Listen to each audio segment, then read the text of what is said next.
Hey, what's up, everybody? This is Mr. MegaManFan. Like, share, comment, subscribe. You know all the things to do.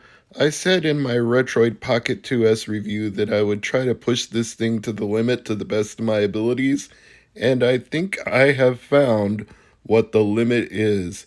Nintendo 3DS Emulation. That and or Nintendo Wii. Those seem to be the two choppiest things that this device can do before you absolutely hit the brick wall and can't go any further with anything more recent than that. I'd love to hear somebody's experience if they know how to optimize Wii or 3DS on the Retroid Pocket 2S, but I've noticed when playing games like Shovel Knight that it can be pretty choppy. Now, keep in mind, I do have a physical copy of Shovel Knight, and I have made my own backup of it. So, if you're going to play it on Citra, which is the emulator for Android devices, I recommend you do the same thing. Keep this all above board, okay? But you'll notice here on the map screen that the music is really choppy. More so than in the game itself, and I don't actually understand why that's the case. Also, I've set up Citra emulation to only show the playfield here. You can run both the top and the bottom window of the 3DS side by side, or you can stack them. But on a screen display this small, that starts to use up all the real estate in an uncomfortable way. And for a platforming game like this, where you only need the screen where the action is actually taking place, I think that's just fine. Now, if you've got a micro HDMI plugged in and you're outputting to a TV, go ahead and do dual screen display. It's not going to be a problem. But I think with a smaller screen like this, you probably want to focus on whichever window is more important.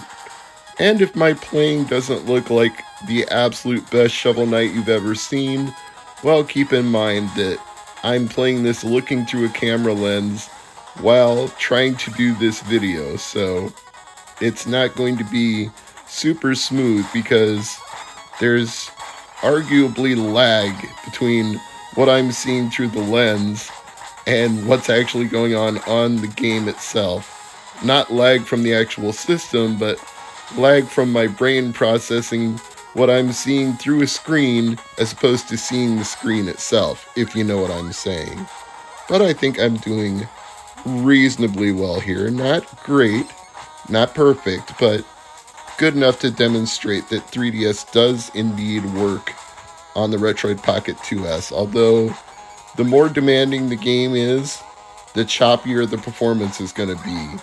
A platforming game, even like this one, struggles a little bit, but if you were doing something like Metal Gear, good luck with that.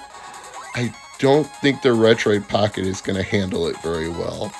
Anything that relies heavily on 3D graphics or animation, I don't know that 3DS emulation is yet robust enough, at least on a device of this power, to handle it.